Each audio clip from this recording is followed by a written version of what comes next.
Bismillahirrahmanirrahim. Assalamualaikum warahmatullahi wabarakatuh. Alhamdulillahirabbil alamin wa bihi nasta'in wa ala umuri dunya waddin. Assalatu wassalamu ala asrofil anbiya'i wal mursalin wa ala alihi wa sahbihi ajmain.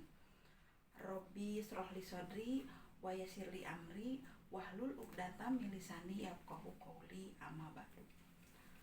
Selamat siang Ibu Bapak semuanya. Bagaimana kabarnya? Alhamdulillah ya, sehat semuanya ya. Alhamdulillah. Nah, baik Ibu Bapak, di hari ke-6 ini di acara program Sekolah Penggerak ini kita masih bisa bertemu kembali ya Ibu dan Bapak. Nah, di sini Sekolah Penggerak ini merupakan turunan dari Merdeka Belajar. Nah, di mana yang dikemukakan oleh Bapak Menteri kita, Bapak Nadiem Makarim pada saat Hari Pendidikan, Hari Guru Nasional di tahun 2019. Nah, Ibu dan Bapak, Merdeka Belajar adalah merdeka berpikir. Nah, tidak hanya guru yang merdeka untuk belajar, tetapi siswa juga merdeka untuk belajar. Nah, di sini bisa diartikan peserta didik itu mencari sendiri segala pengetahuan dan menggunakan pikirannya sendiri. Nah, pada proses pembelajarannya sangat terfokus sekali pada siswa. Nah, sebagai peserta didik. Nah, jadi harus mengeksplorasi kemampuan. Nah, mengkolaborasi kemampuan peserta didik, sedangkan guru memfasilitasi dan mengarahkannya. Nah, begitu ya, Ibu Bapak. Nah, baik Ibu dan Bapak, di sini ada kesepakatan belajar dulu ya, Ibu dan Bapak. Nah, dalam pelaksanaan in-house training ini kita adakan dulu kesepakatan belajar. Maksudnya begini. Mohon maaf sekali Ibu dan Bapak. Nah, yang dimaksud di sini adalah kesepakatan belajar di sini bagaimana nih kalau di sini kita saling menghargai satu sama lain. Misalnya apabila Ibu dan Bapak berpendapat, nah maka itu harus dihargai ya. Bagaimana kalau begitu kesepakatan belajarnya? Baik, terima kasih. Nah, di sini saya mohon ya, mohon sekali untuk menyimak sebentar Ibu Bapak nih, bagaimana, setuju tidak? Nah, baik Ibu Bapak, terima kasih. Nah, sebelum ke kegiatan yang akan saya sampaikan, ke pemaparan yang akan saya sampaikan, kita ice breaking dulu nih ya Ibu Bapak. Nah, di sini saya punya gambar, kelihatan tidak? Nah, ini ada gambar makanan khas Betawi ya Ibu Bapak. Ini ada gambar apa? Coba Ibu Siti, ini gambar apa? Kerak-kerak. Kerak makanan khas. Betul Bapak ya. Ini adalah kerak telur. Nah, ini gambar apa Ibu? Terong, betul ya. Di sini ada makanan khas Betawi yang namanya kerak telur. Ini juga ada gambar terong. Nah, di sini saya akan memberikan clue. Ini adalah sifat manusia yang tidak bisa dirubah. Silakan Ibu Bapak pikirkan. Ini ada gambar makanan khas Betawi, ada gambar terong juga ya. Tapi coba sudah saya garis, nah sudah saya coret ongnya. Silakan. Ada yang bisa tidak? Ini untuk ice breaking kali ini. Silakan. Karakter, betul. Di sini ada kerak dan ada gambar terong ya. Ongnya sudah saya coret. Jadi di sini ada karakter, betul sekali ya Bapak. Terima kasih. Nah, kemudian di sini saya juga punya gambar. Di sini ada gambar apa Pak? Bu? Komputer. Ibu ini gambar apa? Laptop. Gentong. Ini gambar apa Ibu? Kepulauan Indonesia. Nah, terima kasih Bapak ya.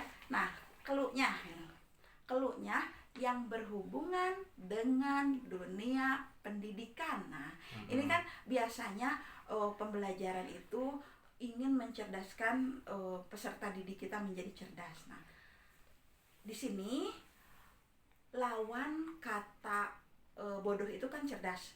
Coba pakai bahasa Inggris. Nih, apa coba Ibu Bapak ada yang bisa tidak? Ada yang bisa tidak? Bahasa Inggrisnya inteligensia, Bu. Betul sekali ya. Di sini ada inteligensia. Nah, di sini kalau kita satukan merek laptop itu kan Prosesor. ada satu Prosesor. betul prosesor, ada Intel. Nah, di sini ada gentong, tongnya sudah saya coret. Jadi Nah, ini yang kita gunakan di sini Indonesia, Indo. Nah-nya sudah saya coret ya. Nah, terima kasih ya Ibu Bapak. Nah, kemudian terima kasih sudah melakukan ice breaking ini ya, sudah mengikuti permainannya. Nah, Ibu Bapak, nah di sini Ibu dan Bapak akan saya berikan soal untuk nanti. Silahkan Ibu dan Bapak diambil. Nah, mudah-mudahan nanti di akhir apabila sudah dijelaskan cukup memilih benar dan salah pada jawaban yang akan Ibu Bapak jawab di lembar pertanyaan tersebut. Tapi nanti ya Ibu Bapak di akhir sudah pemaparan saya. Nah, baik Ibu dan Bapak, di sini barangkali ada yang sudah tahu Ibu dan Bapak mengenai asesmen. Oh, baik. Nah, di sini saya akan coba, ternyata Ibu dan Bapak ada yang belum mengetahuinya. Di sini saya akan mencoba memaparkan ya mengenai asesmen. Apa itu asesmen?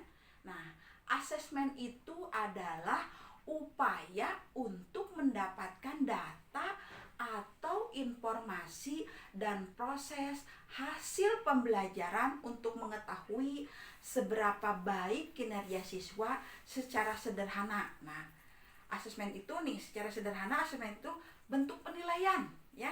Nah, apa sih itu asesmen? Nah, asesmen itu sebetulnya bentuk penilaian Ibu dan Bapak ya. Nah, asesmen itu terbagi ke dalam beberapa ya, di antaranya ada asesmen yang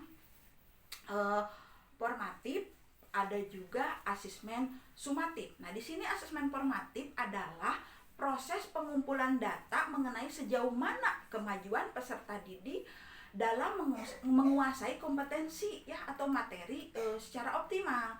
Nah, di sini asesmen formatif melibatkan aktivitas guru dan peserta didik. Nah, tujuannya apa? Tujuannya untuk memantau kemajuan belajar selama proses belajar berlangsung. Begitu ya Ibu Bapak. Nah, di asesmen formatif ini akan memberikan umpan balik kepada kita.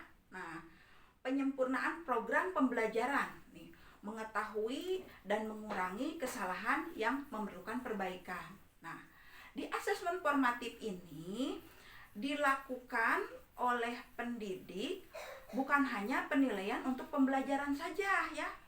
Nah, bukan hanya asesmen for learning saja, tapi juga sebagai pembelajaran, asesmen as learning. Nah, asesmen for learning atau sebagai pembelajaran yaitu proses penilaian dilakukan pendidik yang memungkinkan peserta didik melihat capaian belajarnya untuk menentukan target belajar, misal dalam bentuk penilaian diri, penilaian antar teman. Nah, di sini Ibu Bapak berarti asesmen formatif ini ya bertujuan untuk memperbaiki proses pembelajaran atau memantau siswa selama belajar berlangsung. Nah, mungkin itu ya. Nah, kemudian yang berikutnya ada asesmen sumatif. Nah, asesmen sumatif ini adalah penilaian yang dilakukan pada setiap akhir satu satuan waktu. Nah, jadi di sini dalam asesmen sumatif ini mencakup lebih dari satu pokok bahasan yang dimaksudkan untuk mengetahui sejauh mana peserta didik telah dapat berpindah dari satu unit ke pembelajaran ke unit pembelajaran berikutnya ya. Dan asesmen sumatif ini digunakan untuk menentukan klasifikasi penghargaan pada akhir program yang dirancang untuk pencapaian keseluruhan siswa secara sistematis. Jadi asesmen sumatif ini berkaitan dengan menyimpulkan prestasi peserta didik. Nah, dan diarahkan pada pelaporan di akhir pembelajaran. Nah, mungkin itu ya. Adapun fungsinya nih, fungsi asesmen sumatif ini untuk mengukur kemampuan dan pemahaman peserta didik dan sebagai sarana memberikan umpan balik kepada peserta didik, juga umpan balik kepada staf akademis. Nah, sebagai ukuran keberhasilan itu ya Ibu Bapak, akuntabilitas dan standar pemantauan, serta sebagai sarana untuk memotivasi peserta didik Ibu Bapak. Nah, jadi Ibu Bapak, nah di sini asesmen sumatif ini bertujuan untuk mengetahui capaian belajar peserta didik. Nah, dari pembelajaran yang sudah berakhir. Nah, barangkali itu ya Ibu dan Bapak yang dapat saya sampaikan. Nah, di sini mudah-mudahan Ibu dan Bapak bisa memahami ya. Nah, baiklah, untuk berikutnya kita akan mereview ya. Jadi di sini kita review kembali bahwa asesmen formatif dan asesmen sumatif ini jelas berbeda. Nah, asesmen formatif dilakukan saat proses pembelajaran kompetensi tertentu berlangsung ya Ibu dan Bapak. Nah, kalau asesmen sumatif ini dilakukan pada akhir kompetensi tertentu. Nah, tujuannya pun memang berbeda. Nah, kalau asesmen formatif itu untuk mengetahui perkembangan penguasaan peserta didik terhadap kompetensi yang sedang dipelajari, kalau tujuan asesmen sumatif itu untuk mengetahui pencapaian belajar peserta didik dari pembelajaran yang sudah berakhir. Nah, itu barangkali begitu ya. Nah, baik Ibu dan Bapak, kita refleksi kembali. Bapak Ibu, mari kita refleksi ya, mana yang sudah dipahami atau yang belum. Nah, bagaimana Ibu Bapak? Alhamdulillah ya, Ibu Bapak sudah bisa memahaminya. Nah, silahkan. Tadi sudah saya sampaikan kertas yang tadi, silahkan Ibu Bapak diisi. Hanya 10 soal, silahkan. Itu cukup checklist salah satu jawabannya, ada yang benar dan yang salah. Silahkan saya kasih waktu 20 menit barangkali ya, atau 15 menit Ibu Bapak ya, silahkan. Kalau yang sudah, silahkan kumpulkan kembali Ibu dan Bapak ya. Kalau yang sudah, mangga silahkan kesini kumpulkan. Kalau yang sudah selesai, silahkan ya diisi dulu, mangga. Baik, terima kasih. Soalnya ini ya untuk isian ya, untuk pemahaman ini, untuk pembelajaran. Nah, ini lembar pertanyaan sudah saya terima. Mudah-mudahan Ibu dan Bapak bisa memahaminya ya. Baik Ibu dan Bapak, untuk in-house training mengenai asesmen formatif dan sumatif ini telah saya sampaikan ya. Mohon maaf apabila ada kata-kata dari saya yang kurang berkenan.